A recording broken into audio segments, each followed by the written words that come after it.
Paparan tentang Anies Rashid Baswedan tetap menarik, khususnya terkait kiprahnya sekarang ini. Bakal calon presiden dari Nasional Demokrat ini tak dipungkiri terus merawat semangat dan ambisinya untuk maju ke Pilpres 2024. Akan tetapi di sisi lain, Nasdem saja belum cukup kuat untuk mengusungnya hingga ke panggung pertarungan. Seperti drakor, drama Korea, Anies ibaratnya tengah menempuh jalan panjang dan berliku merujuk pada sebuah lagu Beatles, The Long and Winding Road.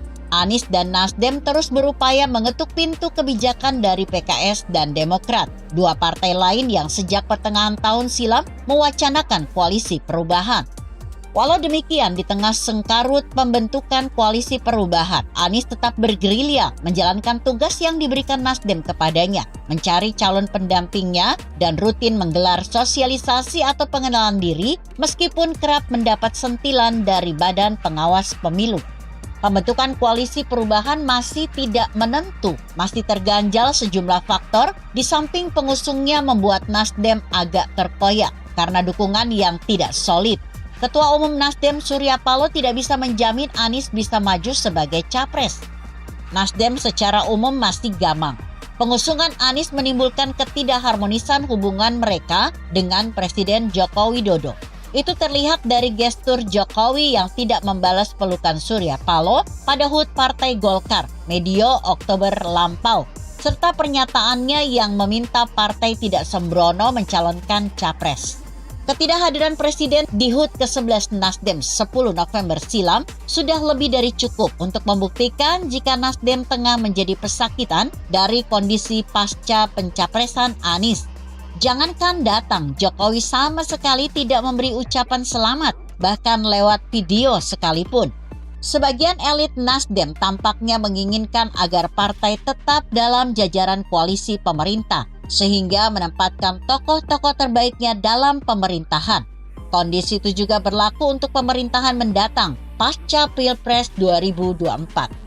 Anies juga dinilai sulit meningkatkan perolehan suara Nasdem di pemilu 2024 itu. Jika Nasdem kekeh bermanuver melalui koalisi perubahan bersama Demokrat dan PKS dan kalah, partai besutan Surya Paloh itu otomatis berada di luar pemerintahan yang berkuasa. Di samping ganjalan dari sisi politik, terutama lantaran wujud dari koalisi perubahan masih di awang-awang. Anies juga menghadapi kendala secara personal. Gubernur DKI Jakarta 2017 hingga 2022 itu secara implisit tengah didera tekanan psikologis. Berbagai kebijakan Anies semasa menjadi orang nomor 1 di metropolitan Jakarta terus dikoreksi oleh penggantinya sementara ini, Pelaksana tugas Gubernur DKI Jakarta Heru Budi Hartono. Sejak menjadi PLT Gubernur DKI Jakarta pada 17 Oktober 2022, Heru yang mantan wali kota Jakarta dan terakhir menjadi sosok kepercayaan Presiden Jokowi sebagai Kepala Sekretariat Negara, banyak mengubah kebijakan yang dibuat Anies. Apa yang dilakukan Heru Budi Hartono ini disebut-sebut cenderung menggerus popularitas Anies.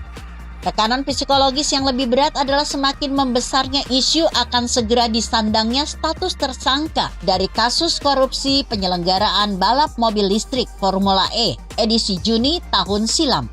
Dalam kasus dugaan korupsi pelaksanaan Formula E ini, Anies sudah dimintai keterangan oleh Komisi Pemberantasan Korupsi pada pertengahan September 2022. Kasus ini masih tetap dalam tahap penyelidikan, kendati disebut-sebut akan meningkat ke tahap penyidikan dengan penetapan tersangka. KPK berulang kali menegaskan tidak akan mempolitisasi kasus ini, apalagi memaksakan Anies sebagai tersangka seperti dituduhkan loyalis Anies. Begitu kira-kira. Artikel ini ditulis Safran Azaki yang disadur dari Kompasiana.com dengan judul Jalan Panjang dan Berliku untuk Anies Baswedan.